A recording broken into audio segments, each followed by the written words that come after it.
After my fiancé cheated on me with my sister, my family took their side. They invited them to Christmas and told me not to come.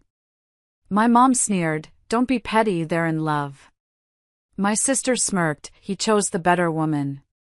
Just smiled and said, "You've all shown me exactly who you are."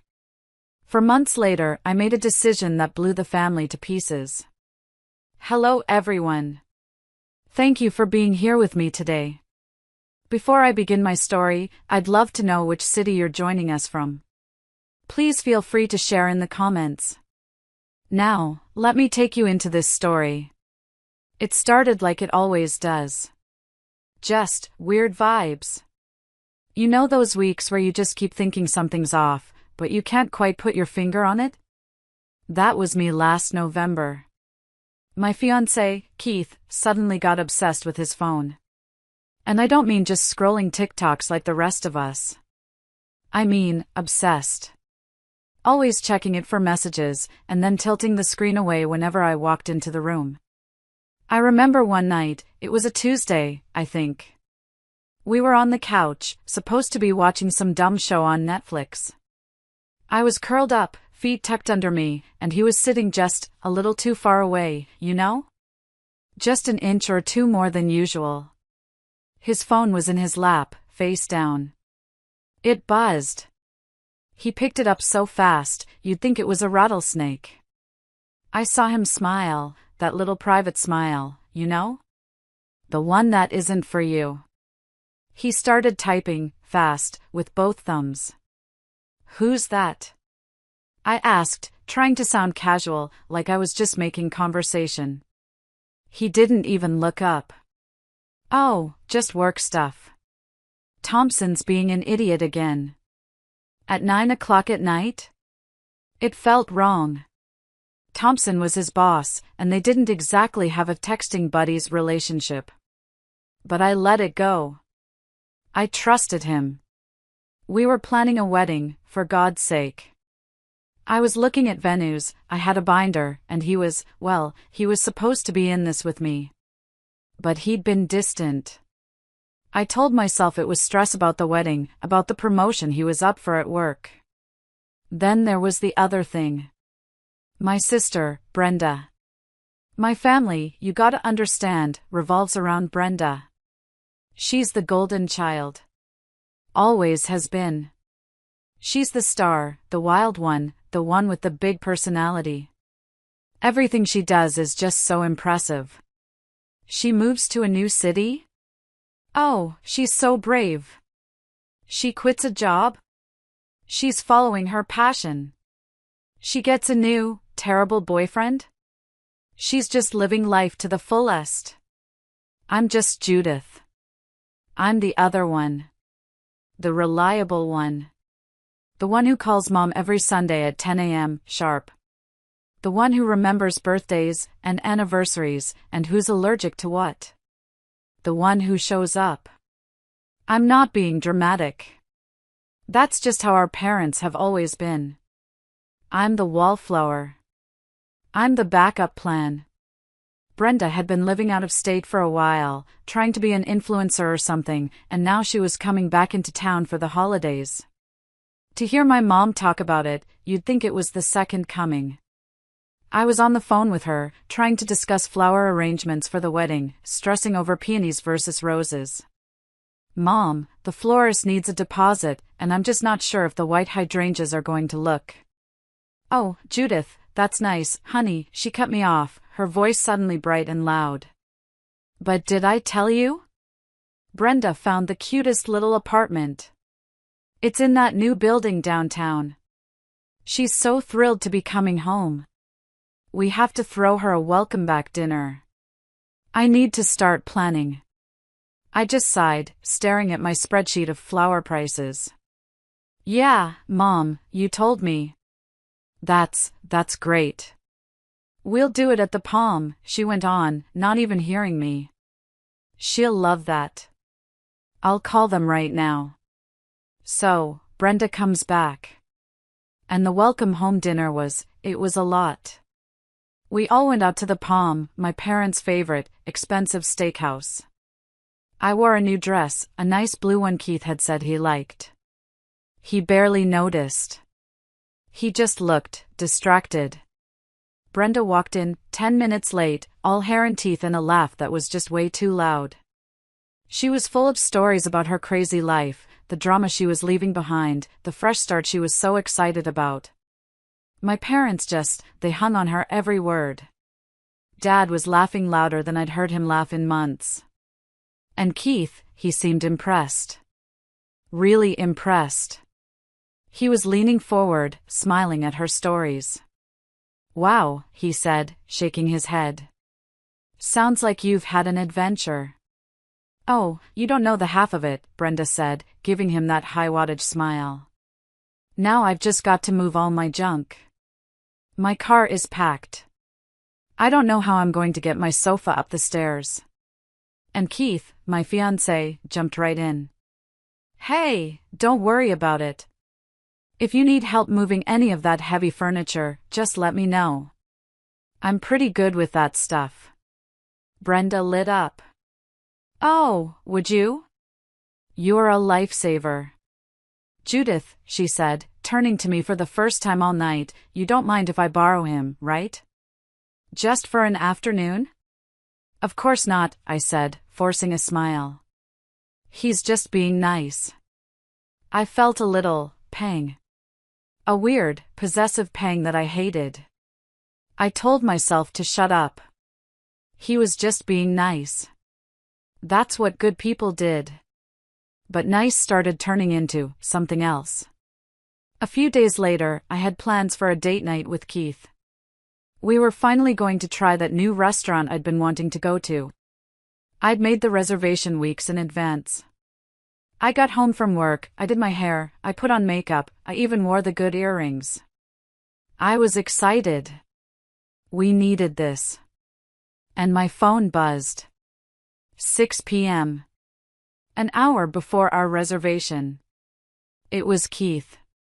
Hey, babe. So sorry. Brenda's car is making a really weird noise, sounded like the transmission. She was stranded on the side of the road. I told her I'd take a look. Gonna be a while. Rain check? I stared at the text. Stranded? Her cute new apartment was literally 3 blocks from a mechanic. I even knew the name of the place. My fingers hovered over the keyboard. I wanted to say, can't she call AAA? I wanted to say, what about our dinner? But I was Judith. The reliable one. The understanding one. Okay, I typed back. Is she all right? Yeah, she's fine. Just shaken up. I'll handle it. Talk later. I took off the earrings. I wiped off the makeup. I ordered a pizza and ate it straight out of the box, watching TV. I told myself I was being stupid. He was just being a good guy. A good future brother-in-law. But the weird vibes just kept getting stronger. A few nights after that, I was at home, just paying some bills, trying to get my wedding budget spreadsheet to make sense. I decided to call him. Just to say goodnight.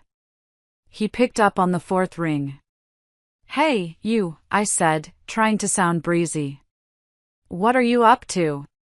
Oh, hey, he said. He sounded rushed. Out of breath, almost. Not much. Just at Home Depot. Grabbing some spackle.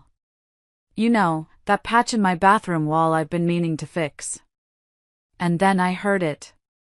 Clear as day, in the background. A laugh. Not just any laugh. Brenda's laugh. It's this high-pitched cackle that you can hear a mile away. You can't mistake it. My blood went cold. Home Depot? It's almost 10 p.m. Yeah, they're open late, he said, way too quickly. Hey, listen, I'm at the checkout. I gotta go. I'll text you. Click. He hung up. He didn't text me. I sat there, on my couch, the phone in my hand. Just frozen. He lied. He just straight up lied to my face. Why? Why would he lie about being with my sister? I trusted him. I loved him. But stupid little things started adding up. The lies started to get sloppy. I'd ask him to come over to my place, and he'd bail. Always some lame excuse. He had to help my mom with something. Or he was too tired from work. But then I'd see the pictures. I was trying to just get my life in order. I was at my apartment, trying to address save the date cards. My hand was cramping. I'd had plans with Keith. Again. Just a simple, come over and help me with these and we'll order takeout. He texted me around 5 p.m. Got pulled into a late meeting, babe. Absolutely slammed. I'm just going to crash at my place tonight. Exhausted. So sorry. Rain check? I texted back, okay. Feel better. Love you. He just hearted the message. So, I'm sitting there, my hand aching, feeling lonely. Just lonely. I was scrolling through Instagram, just trying to numb my brain, trying not to feel sorry for myself. My friend Valerie texted me. Isn't that Brenda's new account? I clicked the link. Brenda had started a new back home Instagram.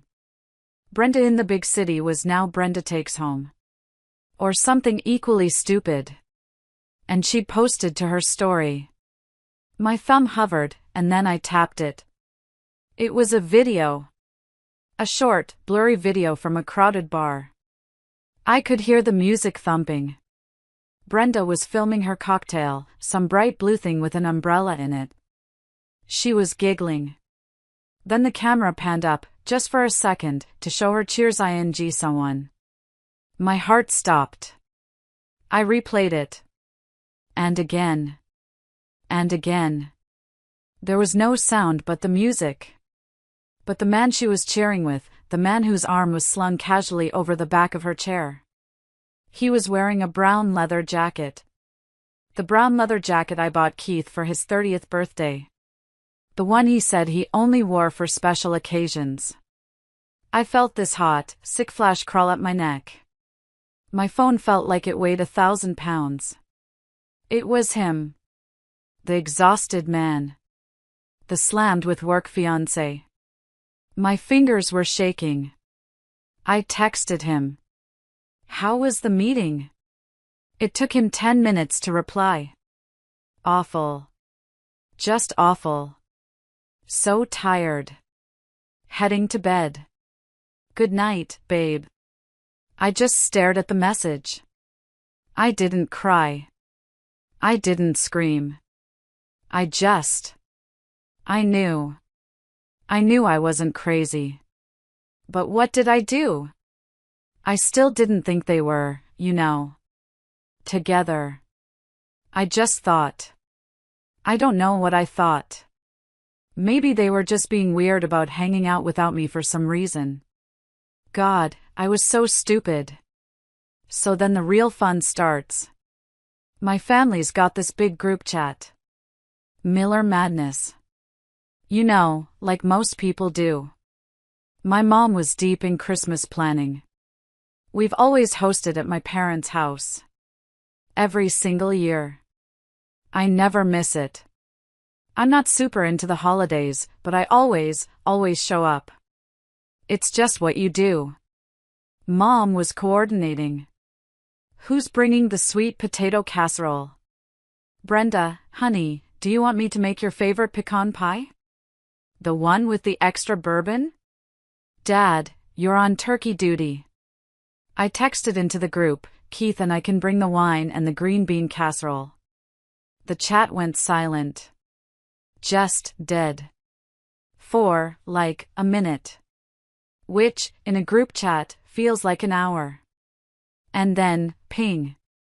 A new message. But it wasn't in the group chat.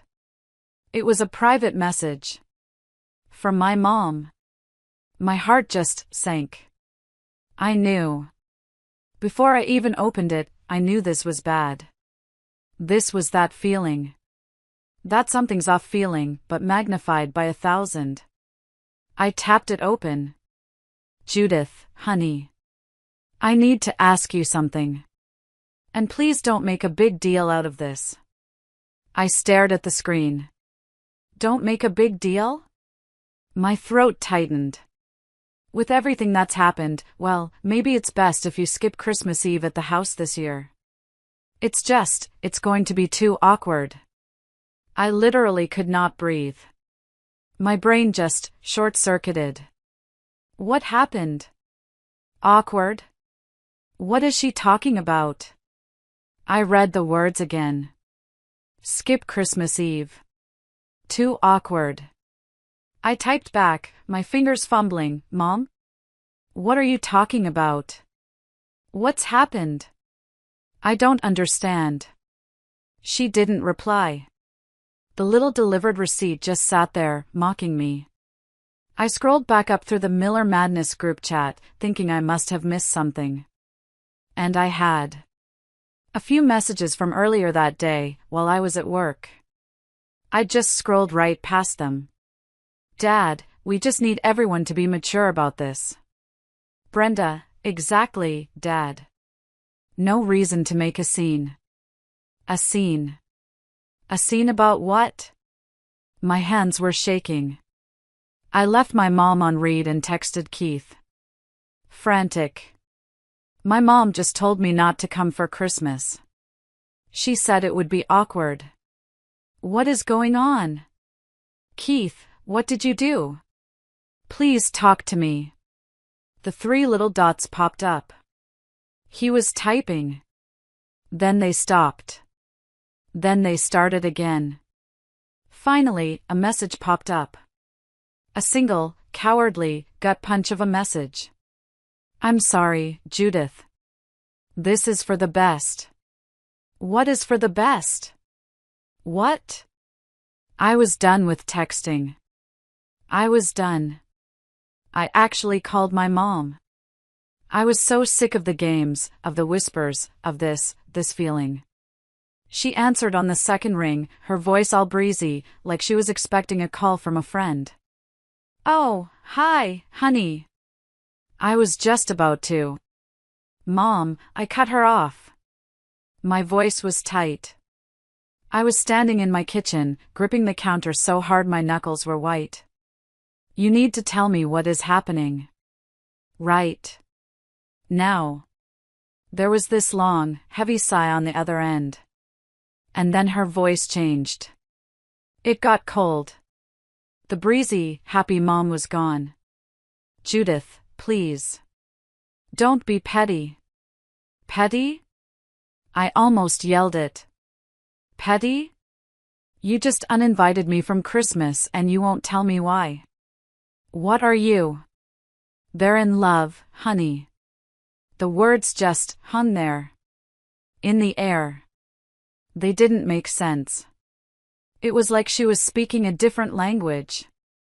What did you say? I whispered. I said, they're in love, she repeated, and her voice was full of this annoyed patience. Like I was the one being difficult. Brenda and Keith. They're together. It's serious, and you just need to try and be happy for them. I just went silent. I couldn't make a sound. I think I was laughing, but it was just this choked, empty noise that came out of my throat. Is this a joke? I finally managed to get out. Mom, are you joking? This isn't funny. Of course I'm not joking, Judith, don't be. And then I heard a scuffle. Like the phone was being grabbed away from her. And then her voice came on the line. Brenda. Sharp, smug, and triumphant. She's not joking, Judy, she sneered. She always called me Judy when she was being cruel.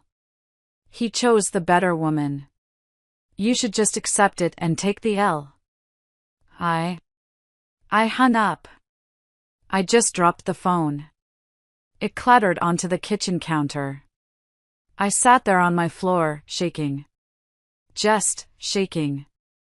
I felt nothing. Not even anger. Just static. Like the world had just stopped.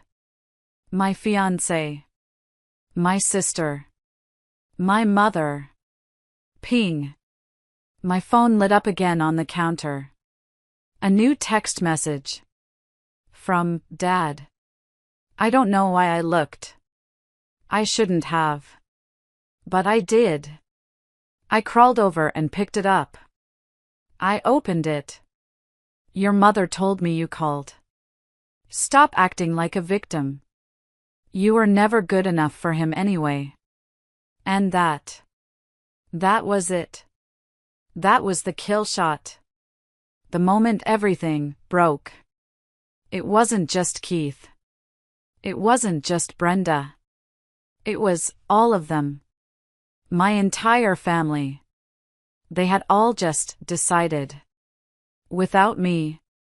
My father. You were never good enough. I don't even know how to describe what that felt like. It was nothing. Just a void. I stood up. My legs felt like they were full of sand. I walked into my bedroom. My wedding dress was hanging on the back of the door, in its pristine white garment bag. I just looked at it. For a long, long second. Then I turned away. I grabbed a suitcase from the top of the closet. I packed. Toothbrush. Jeans. A few sweaters. My laptop. I moved like a robot. Numb. Luckily, most of my apartment was still in boxes. I'd been planning to move in with Keith right after the holidays. The irony was so bitter, it almost made me gag. I just started grabbing boxes. The ones that said kitchen everyday and books. The ones that said winter clothes. I didn't cry. I didn't scream. I just packed. I called my friend, Valerie. My voice was flat. I don't even know how I sounded. Val? Can I come over? I can't be at my place. Valerie, thank God for Valerie. She's a true friend.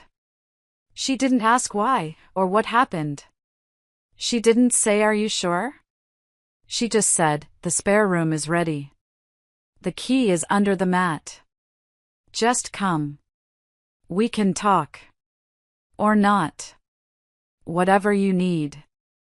"Thanks," I whispered, and hung up. I loaded my car. It took me 4 trips. I took one last look around my apartment. It was just empty. Stripped. I drove to Valerie's. It was raining. Or maybe that was just me, I don't know. I sat in my car outside her building for, I don't know, maybe 10 minutes. Just staring at the steering wheel, the engine ticking as it cooled. I scrolled through my phone. I looked at the messages again. My dad's. My mom's. Keith's. Brenda's. I didn't answer anyone. I didn't call anyone. I just opened the Miller Madness group chat one last time. It was full of nothing. Just my last message about the green bean casserole. Sitting there. I typed one message. "Thanks for showing me exactly who you all are. Makes it so damn easy to cut every one of you off." I hit send. Then I tapped leave chat. Then I went to my contacts. Block mom. Block dad. Block Brenda. Block Keith. I turned the engine off. I sat in the silence. And then, finally, a single, hot tear rolled down my cheek. And then another. But it wasn't sadness. It was rage. I couldn't believe. I just couldn't believe I let them treat me like this for so long. Because this wasn't just this. It's always been like this. Brenda always getting the better deal, the easier route, the star treatment. And me. I was just there to fill in the gaps when she wasn't around. To be the reliable one. Not anymore. I got out of the car. I grabbed my suitcase. And I went inside. Valerie gave me a hug, pointed me to the spare room, and handed me a cup of tea. She didn't ask questions. I appreciated that. Living out of boxes in Val's spare room was about as miserable as it sounds. The room was small, painted a bright, cheerful yellow that just made me angry. It was filled with her old college textbooks and stuff she never unpacked from her last move. I couldn't even unpack my own things. I left half my boxes in the car because I didn't feel like explaining to anyone why I suddenly had my entire life, all my plates, my towels, my books, in the trunk of my sedan. The first few days just blurred. I kept waiting for someone, anyone, to text me from a number I didn't know, an email, something. To say it was all a joke. A sick, twisted family prank. But nothing. Just silence. Well, not total silence. More like the kind of silence where you know people are talking about you, just not to you. I'd wake up on the lumpy futon, stare at the ceiling, and just feel nothing. I'd go to work, I took a few days off, but I had to go back. I just sat at my desk. Stared at my computer. I'm sure my boss thought I was having a breakdown. Maybe I was. Christmas Day it was the worst day of my life. I stayed at Valerie's. She'd invited me to her parents' place, but I couldn't. I couldn't be around a happy family. So I stayed. I told her I was fine, that I just needed to sleep. We ordered Chinese food the night before, and I just ate cold lo mein out of the carton and watched Die Hard. I tried not to think about what was happening at my parents' house. I tried not to picture them all sitting around the tree, opening presents, laughing. With him. His arm around her. The next day, my cousin Denise, she's always been my mom's little messenger, she just can't help herself, texted me. Judith, are you okay? I didn't see you at Christmas. Everyone was asking about you. My mom told me not to come, I texted back. My thumbs felt like lead. The little dots popped up. Oh my God. Judith. I'm so sorry. I had no idea. They just said you were under the weather. A minute later, another text. Oh, honey. Your mom, she just posted pictures. My hands started to shake. I'd blocked Mom and Dad, but I hadn't blocked Denise. Or Aunt Sarah. Or any of the others. I went to Facebook. It was the first time I'd opened it in days. And there it was.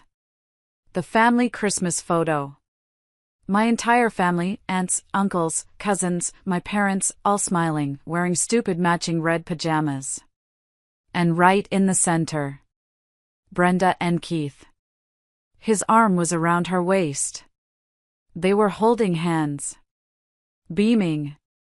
Like they were the king and queen of the prom. And my mom's caption, so happy for these two. Finally. Finally. That one word. It was like a knife in my chest. Finally. As if this was what they'd always wanted. As if I was just the obstacle. The placeholder. The woman he was with until my better sister decided she wanted him. I didn't throw my phone. I just set it down. Very, very slowly. I went into Valerie's bathroom and just stared at myself in the mirror. My face was pale. My eyes were red. I looked haunted.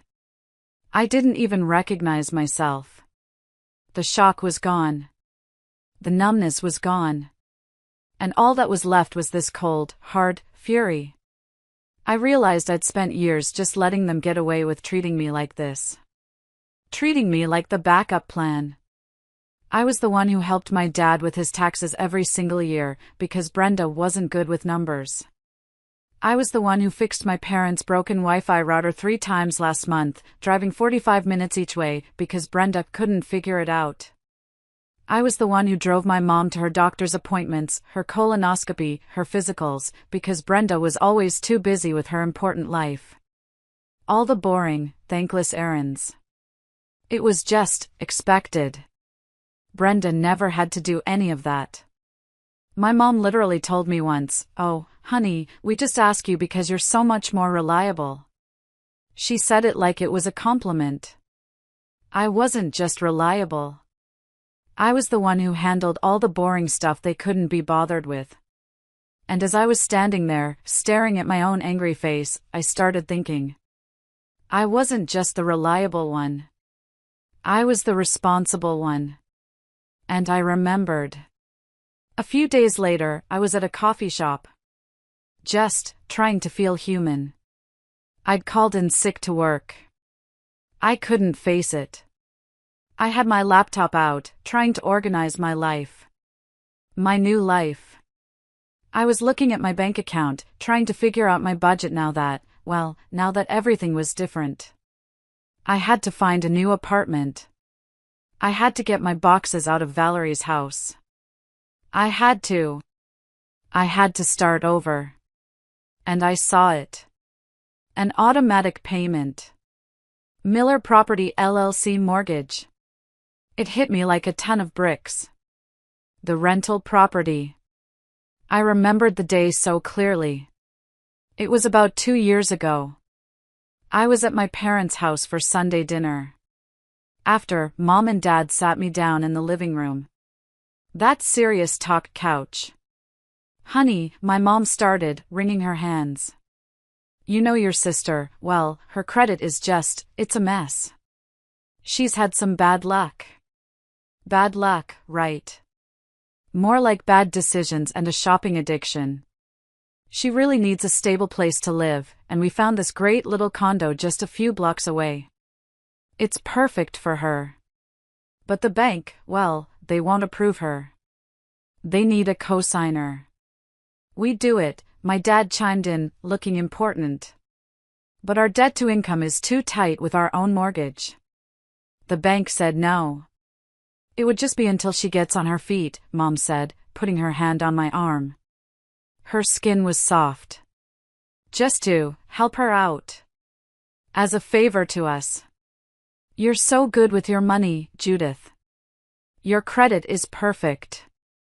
And me, being the good daughter, the reliable one." I signed. I sat in a stuffy bank office and I co-signed the mortgage. Brenda has been living in that condo, rent-free, ever since. My parents paid the mortgage payment. They said it was part of Brenda's inheritance they were giving her early. But my name and my credit were still on that loan. And then, as I sat there, the coffee getting cold in my cup, I remembered something else. Keith. About 6 months ago, he'd been stressed. "Babe," he'd said, I'm so close to paying off the last of my student loan. It's just this one last $2,000 payment. If I can just get rid of it, but my promotion bonus doesn't come through for another month." I didn't even hesitate. "Oh, my God, just let me pay it." "Don't be silly. You'll get me back when your bonus comes in. It's no big deal." "Are you sure?" he'd said, all relieved, kissing me. "You're a lifesaver. I'll pay you back the second that bonus hits." The bonus came. He got the promotion. We went out to a fancy dinner to celebrate. The money, he never paid it back. I'd mentioned it, once, casually. "Hey, did that bonus come through?"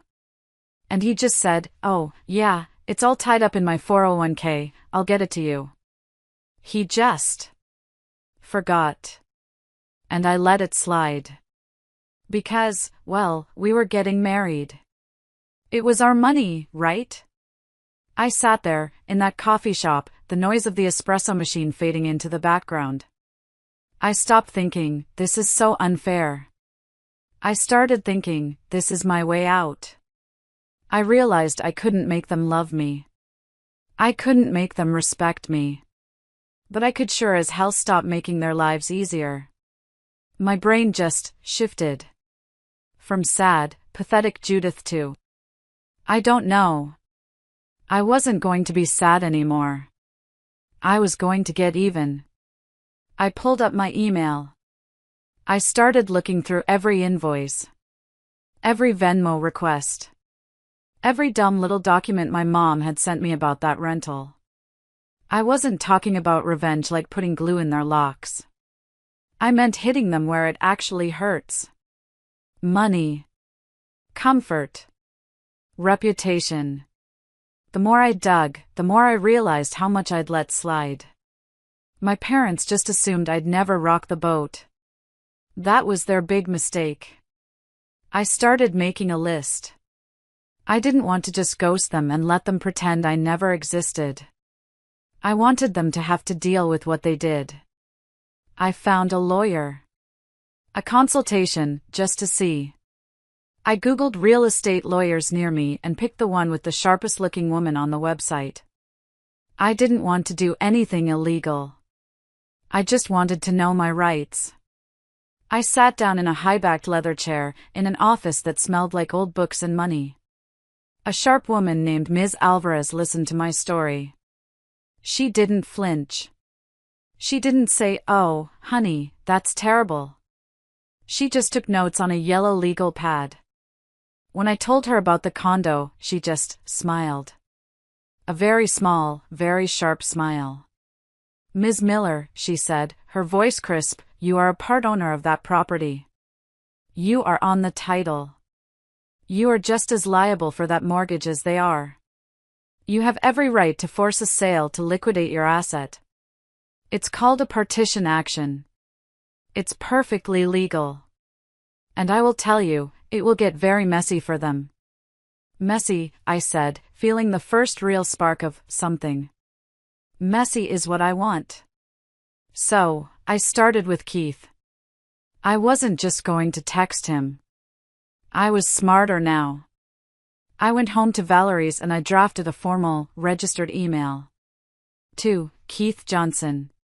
Subject, formal request for repayment of personal loan. I laid it all out. This email is a formal request for the repayment of the $2,000 personal loan provided to you on date. As we discussed, this was to be repaid upon your receiving your promotion bonus. I attached the screenshot of the original Venmo request and the text message where he promised to pay me back. Please remit payment in full within 15 business days to avoid further action. I sent it to his personal email and his work email. He replied almost instantly. From his work email.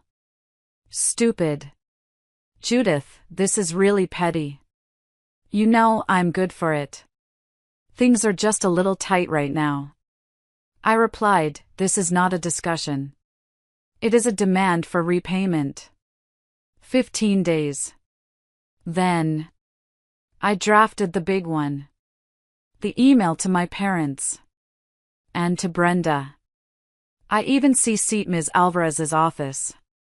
To Mom, Dad, Brenda. CC, Alvarez Legal Group.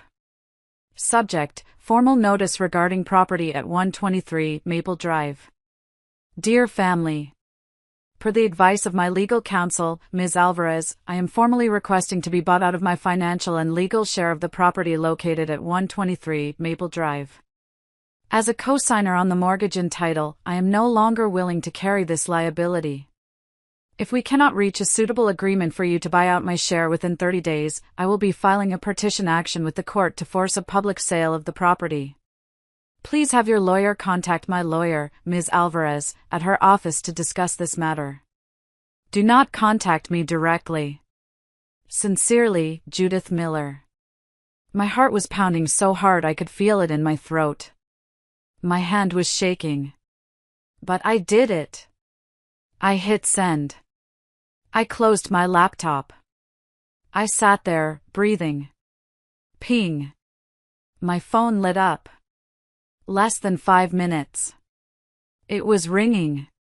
The screen read, Dad, mobile. I muted it. I just watched the screen light up. Over and over. He called 3 times in a row. Then the texts started rolling in. First from my mom, what are you doing? Call me right now. This isn't funny, Judith. A lawyer? Then from Brenda, what is this? You can't do this. This is my home. Then my dad again, Judith, pick up the phone.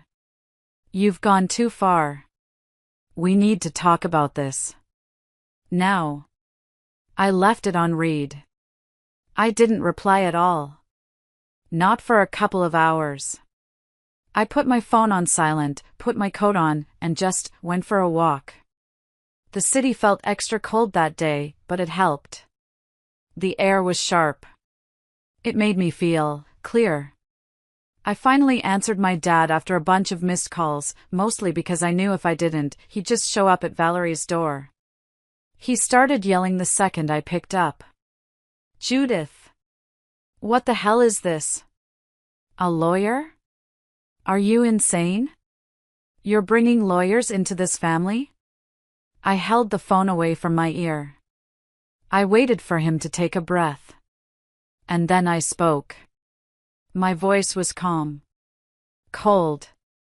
I didn't even recognize it. Hello, Dad, I said. I'm not insane. I'm just dissolving a business partnership. This isn't a business, he roared. This is your sister's home. You're putting your sister out on the street. What is wrong with you? Brenda is a grown woman, I said, my voice flat. She can pay rent like everyone else. Or she can get a mortgage in her own name. But my name is coming off that loan. You have 30 days to buy me out, or the house goes on the market. He tried to argue. He said they didn't have that kind of money just lying around. He said Brenda's salary wasn't high enough to qualify on her own. He said I was putting the family in a tough spot. He said I was doing this just to punish them. You made your choice, I said. Now deal with it. Have your lawyer call Ms. Alvarez. I hung up. My phone immediately buzzed. A text from my mom. She wasn't even trying to be nice. You always do this. You make things so difficult for everyone. Your sister is in tears. I can't believe how selfish you are. I texted back, I'm not the one who made it difficult. I'm just not cleaning up your mess anymore. Talk to my lawyer. She called me selfish again. I put my phone face down on the table and went to make a sandwich, like it was any other day. Brenda tried to call me that night. From an unknown number. I picked up. I needed to hear it. I needed to hear how she'd spin it. You think you're so smart, don't you? She spat. No, hello. Just venom. You think you're so clever with your little lawyer. You're really going to make me homeless? Hello, Brenda, I said. How's Keith? There was a pause. What does he have to do with this? Oh, I just figured he'd be able to help. Since you're so in love. Maybe he can co-sign for you. Oh, wait, I said, I forgot. He's probably a little tight on cash. He still owes me $2,000. You're just jealous, she shrieked. You were always jealous of me. You can't stand that I'm happy. Your happiness isn't my problem, I said. My credit score is. And my name being tied to your condo is a problem. So get your finances in order and buy me out. Or move. You're just jealous because he picked me. I actually laughed. It was a cold, empty sound. He didn't pick you, Brenda. You were just the easier option. But you're about to find out, nothing with you is easy. Don't call this number again. I hung up. She called back. I let it ring. The next day, I followed up with Keith. He hadn't paid. This is your final reminder, I emailed him. Payment is due by date, or I will be filing a claim in small claims court. I'm sure your new boss at his company would be very interested to hear about it. He replied in an hour. You wouldn't. I replied, watch me. After that, nothing. Just quiet. Until the guilt trips started. My cousin Denise called. Judith, everyone's talking about how you're tearing the family apart. Your mom is a wreck. She told Aunt Sarah you threatened her. I didn't threaten anyone, Denise. I'm just protecting myself. Maybe they shouldn't have picked sides, I said. It's not that simple, she said, sounding frustrated. It's family. It really is that simple, Denise, I said, and I hung up. The group chat I was still in, just a few mutual friends with Valerie, started heating up. Someone screenshotted a post Brenda put on her private story. Something vague about snakes in the family and loyalty. I just posted the receipts. No commentary. Just a screenshot of my dad's text telling me I was never good enough. A screenshot of my mom's text telling me they were in love. The chat went dead silent. One guy messaged me privately, damn. I get it now. I'm sorry, Judith. I had no idea. Not that it fixed anything, but whatever. The calls from my parents started coming almost every night. Sometimes my dad, sometimes my mom. My dad tried reasoning. He tried yelling. He once even tried threatening to sue me if I forced the property sale. I just told him, go ahead. I'm well within my rights. My lawyer is happy to talk to yours. You should have thought about the consequences. He yelled some more. I hung up. My mom, she tried the emotional angle. She cried on the phone. Judith, please. You're tearing us apart. I don't know what to do. Your father is so stressed. Brenda is, she's a mess. She can't sleep. You did that, I told her, my voice hard. You did that when you chose her over me. When you told me to move on 5 minutes after my fiancé left me for my sister. She slammed the phone down. And then Brenda showed up. I was at Valerie's apartment. It was late, maybe 9 p.m. We were just watching some dumb movie on Netflix, eating pizza. A pounding on the door. Not a knock. A pound. Like someone was trying to break it down. Valerie and I just froze. We looked at each other.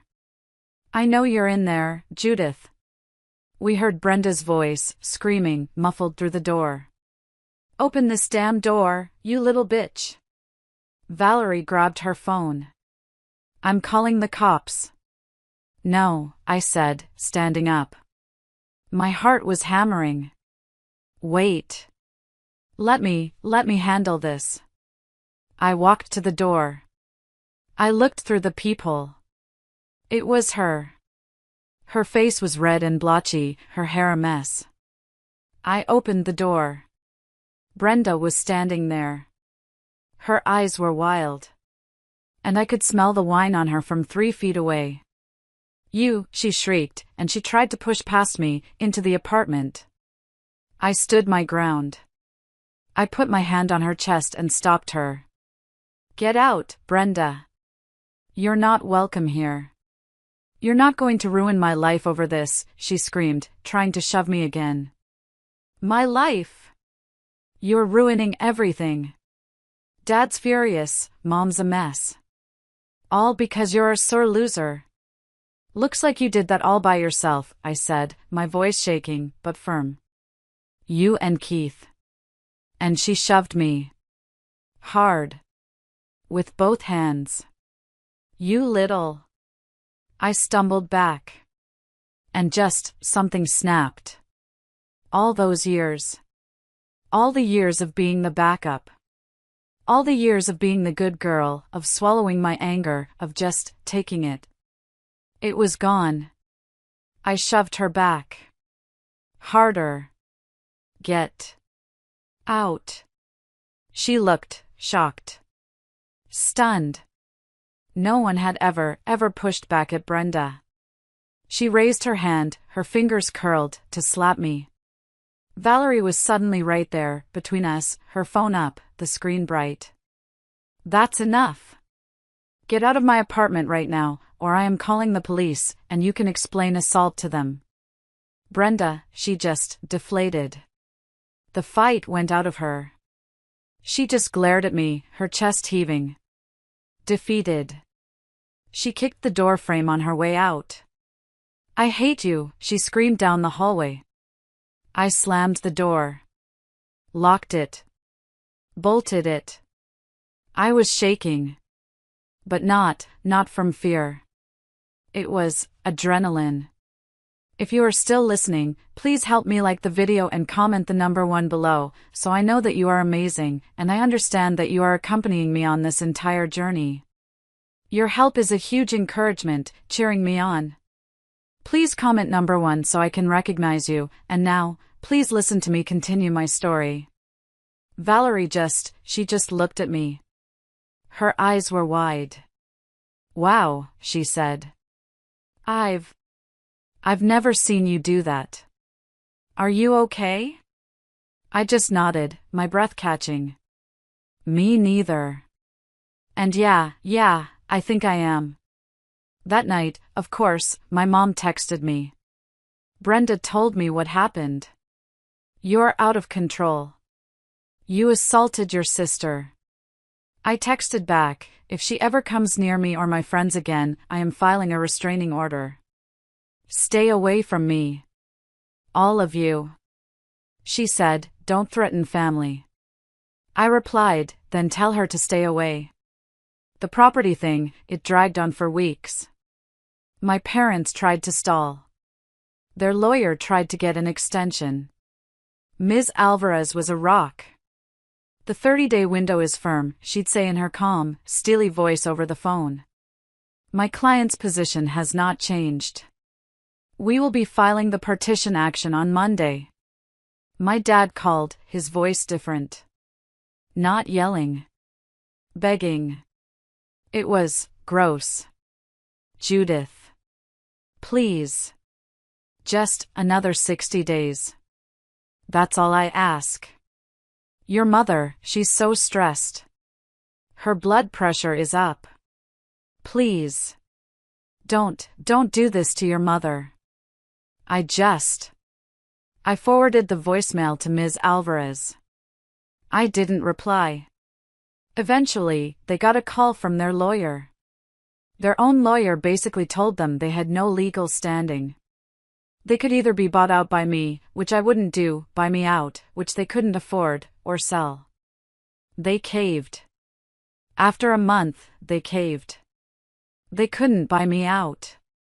So the property, it went up for sale. Keith finally paid me. The full $2,000. It just appeared in my bank account.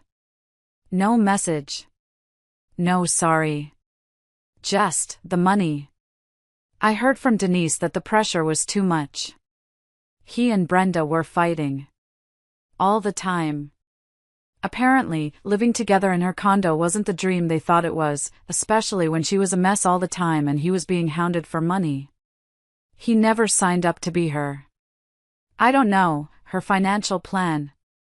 The day the realtor put the for sale sign up in the condo lawn, my mom texted me just one sentence. I hope this was worth it. I didn't reply. I spent that night watching dumb YouTube videos and eating takeout with Valerie. We just watched bad movies and laughed. The property sold. Fast. It's a seller's market, I guess. Brenda had to move out. My parents lost their little extra income stream, or whatever they called it. I got my share. It wasn't a fortune. It wasn't like some big inheritance windfall. But it was enough. Last I heard, Keith was out, too. He'd gone back to his old place. My family group chat, I assume, was dead. I'm not going to say it felt good. But it felt right. I didn't get even. I just stopped playing their game. I just stopped making their lives easy. I stopped being the one who fixed things, paid bills, kept secrets, made excuses. I just let the consequences hit. Now they have to figure out what to do without someone to clean up their mess. And this is the part one didn't expect. Like, I knew they'd be mad. I knew they'd be upset. But I didn't really picture what it looks like when the whole family structure just cracks. Honestly, it started weirdly quiet. Right after the property closed and the check hit my account, everyone went radio silent. Like, they just gave up. Like they thought if they ignored me long enough, maybe I'd just get bored and go away. And I was fine with that. I stayed out of their orbit. I didn't check their profiles. I didn't talk to anyone who would play messenger. I thought that would be it. That I'd just move on. But then, about a month after the place sold, it's like they all suddenly realized. I wasn't coming back. I wasn't going to call them. I wasn't going to be the one to apologize. My dad started first. Just these short, stupid texts. Hey. Call me. You got a minute? I left him on read. My mom followed up with a long message. All about how family comes first and how I was being stubborn and holding a grudge. How forgiveness is a virtue. I sent her a one-word reply. No. And then it kicked off. For real. I get this call from my cousin Denise. She's actually talking fast for once. She sounds frantic. Judith, she says, I'm worried. I'm worried about your grandma. Your parents they're fighting. Like, all the time. And Brenda moved back in with them. Into her old room. And things they're bad. I just said, not my circus, Denise.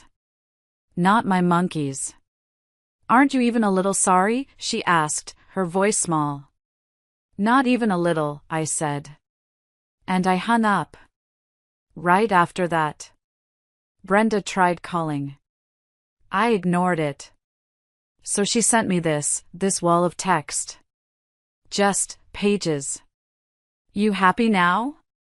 You've ruined everything. Hope it was worth it. Blah, blah, blah. I didn't reply. She called again. I picked up. She just started yelling. Screaming, actually. So, I hung up.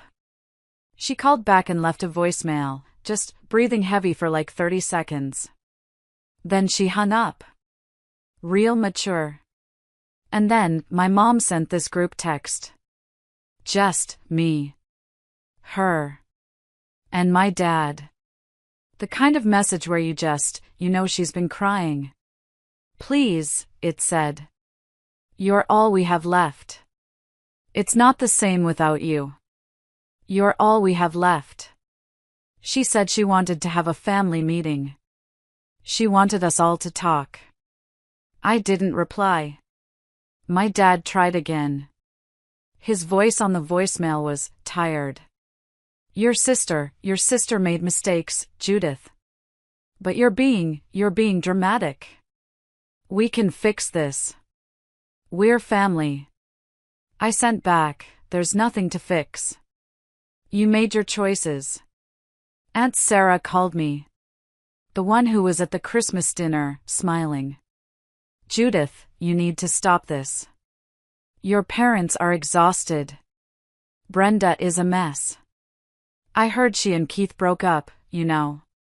He just left her. Oh, I said. That's a shame.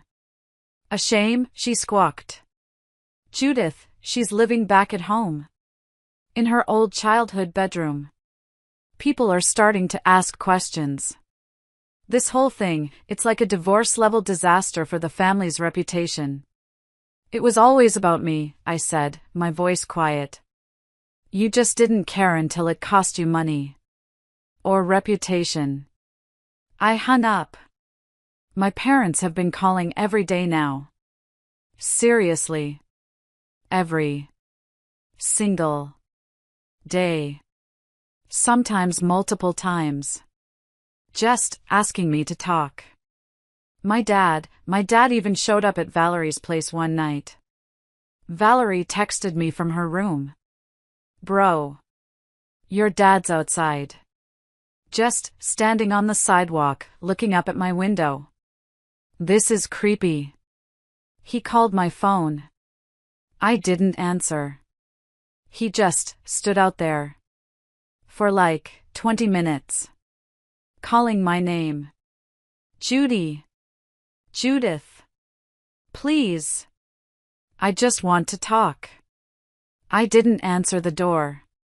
Valerie and I just sat in the dark. He eventually left.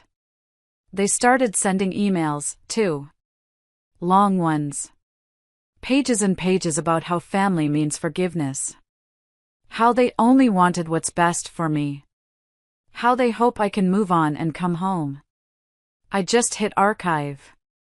Every single time. At this point, it's like they're performing. For each other. Not for me. I know the pattern. I know it so well. If they can just get me back in the house, if they can just get me to sit at that table, it's back to business as usual. Brenda on top. Me, cleaning up the mess. Not happening. The money from the property hit my account about 2 weeks ago. I used it to pay off a couple of big bills. And I used it for a security deposit. On a new place.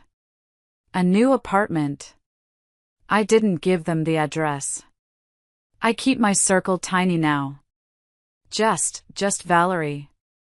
A couple of other friends. No one from the family. And what's wild is how much quieter my life is. I still get random messages.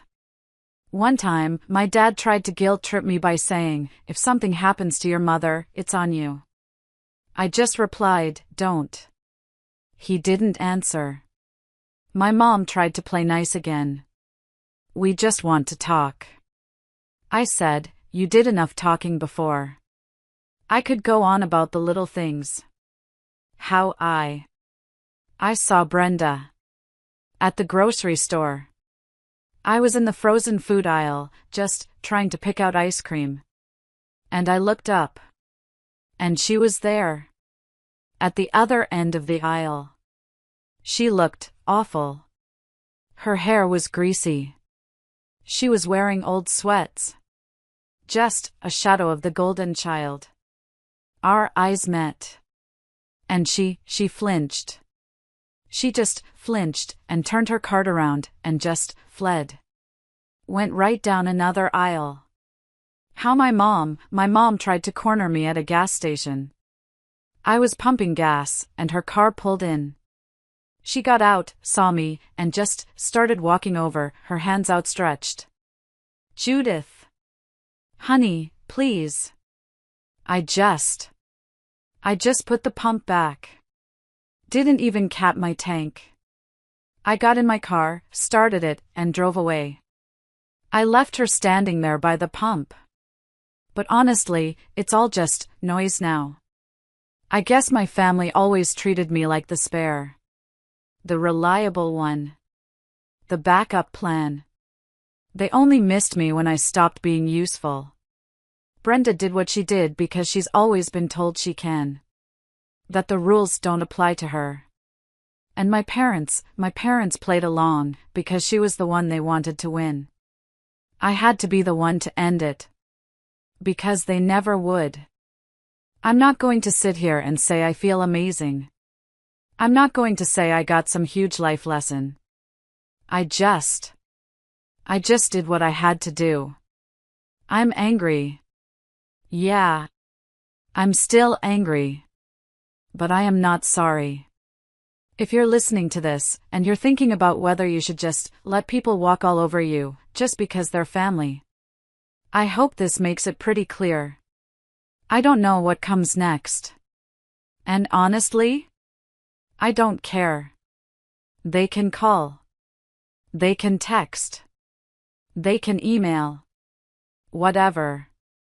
I'm not picking up. They wanted a winner. Now they can deal with what that actually looks like. That's it. No sappy ending. Just done. Thank you for listening to my story. It means a lot to finally get it all out. If you've been through anything like this, or if you just stuck with me to the end, please let me know in the comments. Your support means more than you know. Take care of yourselves.